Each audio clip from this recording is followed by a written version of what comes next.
Das ist eigentlich eine gute Quizfrage. Chat, wo ist der Stein? Wo ist der Stein? Wer weiß es? Hinten auf dem Gestell, hinten, dort hinten, hinter dir. Aha, die wollen sich in Gang holen. Ja, sagt mir das doch. Da ist er, Leute. Der Stein, Swiss Comedy Awards 2020 online. Und schaut es euch an, sie haben sogar Adi Totoro geschrieben und nicht Adi Totoro. Aussage des Tages. Sie haben nicht Adi Toro geschrieben, sondern Adi Totoro. Sie haben es richtig gut gemacht und ich habe den Witz verkackt. Let's go. Und genau darum habe ich die Kategorie gewonnen. Nein, crazy. Ey, Chat, merci vielmals an jeden, der gestimmt hat. Ja, das ist der Stein. Sehr, sehr nice. Ich habe auch die Reaction von Maelo geschaut. Sehr nette Reaction gesehen. Ja, es ist crazy. Es ist der wildeste oben, was es gesehen. Es sind alle Leute da gesehen, die meine Stars gesehen sind früher. Ne? Und das ist mir zum Beispiel auch der Giacomo gratulieren. Giacomo, genau. Wahrscheinlich Giacomo. Der Victor Giacomo ist mir gratulieren, der Johnny Fischer. Es ist einfach so krass, du bist dort und es können die Leute gratulieren, wo du dein Leben lang geschaut hast und du denkst einfach so, holy shit. Aber es fühlt sich so, also es ist nicht so dumm, Chat. Also ich weiss nicht, es hat nicht abgehoben bekommen. Weißt du, so, es ändert sich wie nichts. Ich sitze jetzt hier, ich mache meinen Stream, ich mache meine YouTube-Videos, ich mache meine TikToks, und ich habe den. Aber es ändert sich wie nichts, weißt du, was ich meine? Aber was ändert sich? Mein Selbstvertrauen? Ich weiß es nicht. So. Aber es ist schon crazy. Erzähl mir von der Story, wo du auf dem Steg gepennt hast. Oh mein Gott. Das ist... Warte, ich erzähle nachher noch von dieser Story. Ich will kurz auf meine eigene Rede reagieren. Leute, die eigene Rede, geisteskrank cringe ist es gesehen. Ich habe sie bis jetzt einmal angeschaut oder zweimal beim Schneiden. Dort halt. Ich habe sie sonst wirklich nicht angeschaut, weil die Rede ist mir so geisteskrank cringe in Erinnerung. Aber als ich sie geschaut habe, ist sie dann eben gar nicht so cringe gewesen. Chat, schreibt mal kurz in den Chat rein, wie cringe ist meine Rede gewesen. Angefühlt hat sie sich für mich hure cringe. Also wirklich, ich bin da oben gestanden und habe so gedacht, Digga, was laberst du für eine Scheiße? Aber als ich es dann nachgeschaut habe, ich sagen so, ja, so cringe ist es gar nicht gewesen. 8 von 10, verplant. 10, 0. Ja, komm, habt euch in die Fresse, Digga. Also alle, die sagen, dass es cringe war. Das war ein Masterpiece gewesen, ein lyrisches Masterpiece, ein spontanes, lyrisches Masterpiece ist das gewesen, die Rede. Und wer etwas anderes sagt, einfach komplett los, Digga. Du Sau! Am Tom Giesler hätte ich es sehr gegönnt. Ja, Tom Giesler, sehr ein nicer Dude. Es ist so lustig, Chat. Der Tom Giesler hat mit mir ein Foto gemacht für seine Tochter. Stell dir das mal vor. Ich höre den Tom Giesler am Radio, safe schon seit 10 Jahren. Ich komme dort an, er will ein Foto mit mir machen für seine Tochter. Ich denke mir immer so, holy shit. Was läuft denn da? Aber ist nice gewesen. Let the Cringe Festival begin. Und der Gewinner in der Kategorie Online ist...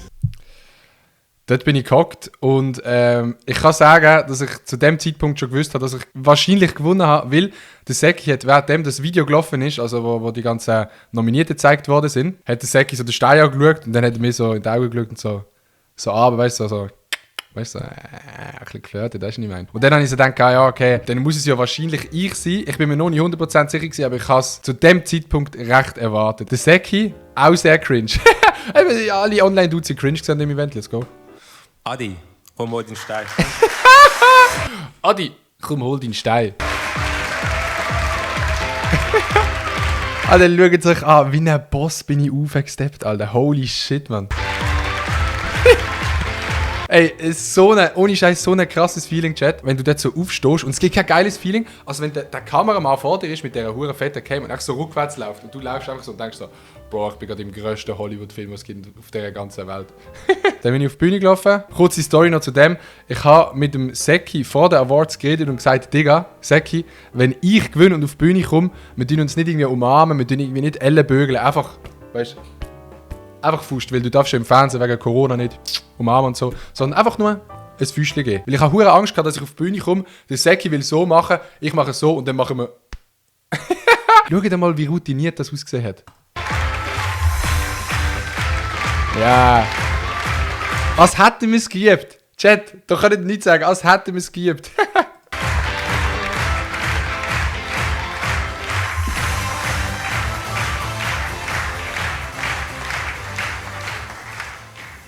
Wow. Habt ihr den Wow gehört?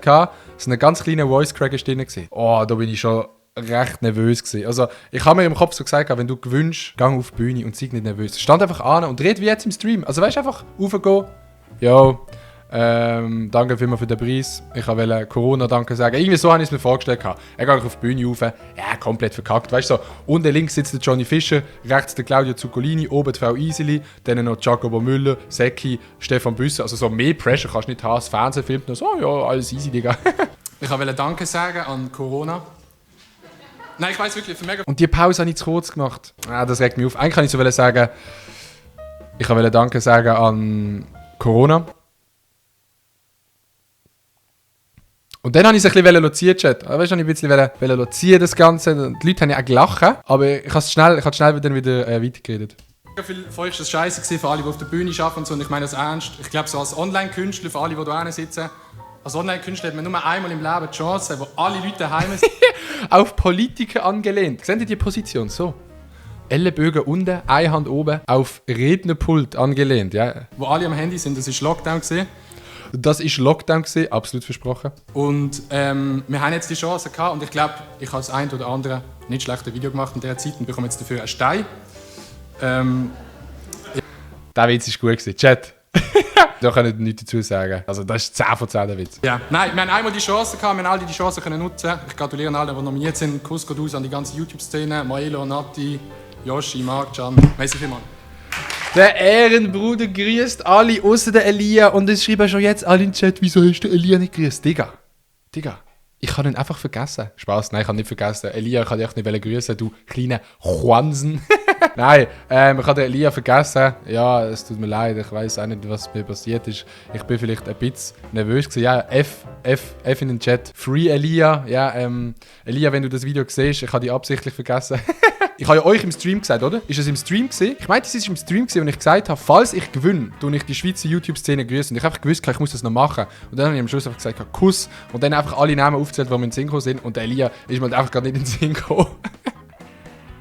Oh, der Mann. Alles in allem muss ich sagen, als ich jetzt dreht geschaut habe, so cringe ist es gar nicht gesehen. Also Chat, Mann, chill mal ein bisschen. Und natürlich, also zum Outfit, da müssen wir gar nicht drüber reden. Das war auch das beste Outfit von oben. Komplett abgehoben. Dann nach dem Award hat es noch eine Aftershow-Party gegeben, wo das Alkohol gratis war. Von dem her in der Tat eine coole Sache. Nur, und das hat gerade vorhin jemand geschrieben, die Story mit dem Steg. Die Story mit dem Steg. Das ist eine typische Steg-Story. Unser letzter Zug auf Basel ist am 8 ab 12 Uhr gefahren. Die Aftershow-Party hat etwa am 9 Uhr angefangen. Also 3 Stunden Zeit haben wir gehabt, um die Party zu genießen und heim zu gehen. Beziehungsweise zum Bahnhof gehen. Und der Bahnhof ist so 20 Minuten weg zu Fuß, würde ich sagen. Aber die Josh und ich haben halt vielleicht das ein oder andere Bierchen gehabt. Und wir haben sogar 2 Flaschen Prosecco geschenkt bekommen. Und das ist nicht mein Fehler. Die Flaschen Prosecco sind dann halt einfach irgendwie verschwunden. In Büch. Ja, und dann haben wir halt vergessen, dass der Zug fährt. Haben es nicht auf den Zug geschafft. Haben dann gemeint, es fährt noch einer, sind am Bahnhof gegangen. Es ist absolut kein Zug gefahren. Und dann haben wir keine bessere Idee gehabt, ach komm, Digga, wir gehen einfach auf einen Steg pennen. Am 1 am Morgen sind wir in Zürich. Chat, wenn sich irgendjemand mit Zürich auskennt, dann sind wir am 1 am Morgen auf einen Holzsteg gelegen. Und dann ist der Holzsteg richtig bequem gewesen, weil das Holz ist halt so warm gewesen. Sind wir da drauf gelegen. Aber irgendwie haben wir die Idee gehabt, nein, der Steg ist scheiße. Wir müssen zu einem anderen Steg. Da sind wir aufgestanden, sind Richtung Seebad Enge gelaufen und sind dort auf den Steg gelegen. Nur das Problem war, dieser Steg war aus Stein gewesen. Und Steine sind bekanntlich sehr kalt in der Nacht. Und auf dem Steg hast du nicht liegen. Und dann, jetzt müsst ihr das mal schauen. So, weil wir haben keinen Bulli dabei gehabt, es war kalt gewesen. So sind wir am 1 am Morgen in Zürich auf dem Steg geschlafen. Also geschlafen kann man es nicht nennen. Ich habe glaube ich etwa 1 Stunde maximal gepennt. Den Rest haben wir einfach gelacht. Und am 4 Uhr sind wir dann noch durch die Stadt gelaufen. Ich kann euch ein Video zeigen. Und einfach ein bisschen das Leben genießen mit dem Swiss Comedy Award. Gute Idee. Jetzt seit 5 Stunden auf den Zug warten. Gute Idee. Weird Flex an der Stelle, ja. Also, ihr seht es, vor 3 Stunden gewünscht Swiss Comedy Award. Ein paar Stunden später pennst du einfach auf einem Steg. Aber Leute, wir haben gewonnen, es war ein nice oben gewesen. Merci für an alle, die abgestimmt haben. Holy shit, Digga. Keine Karte gehabt, ne? Ich habe nie eine Karte. Also wirklich, ohne Scheiß, ich habe nie eine Karte. Wieso nicht am HB auf dem Bänkchen geschlafen? Gar nicht, irgendwie der HB ist so... Man will doch nicht am HB schlafen. Wir haben dann herausgefunden, wir hätten einfach am HB sollten gehen, weil unser Zug ist die ganze Nacht am HB gestanden. Das heisst, wir hätten in den Zug reingehen pennen. SBB hops genommen, ja, Hotels hops genommen, aber für Hotels haben wir kein Geld. Das ist auch noch so eine Frage, die mir mega viele Leute gestellt haben. Bro, hast du Geld bekommen? Ja, Millionen habe ich verdient mit dem Award. Nein, du bekommst kein Geld. Das ist echt die Ehre, die Anerkennung der komödiantischen Online-Welt. Es war lustig gewesen, in der Tat. Auf ein zweites Mal. Also, du gerne wieder gewinnen, sage ich nicht nein.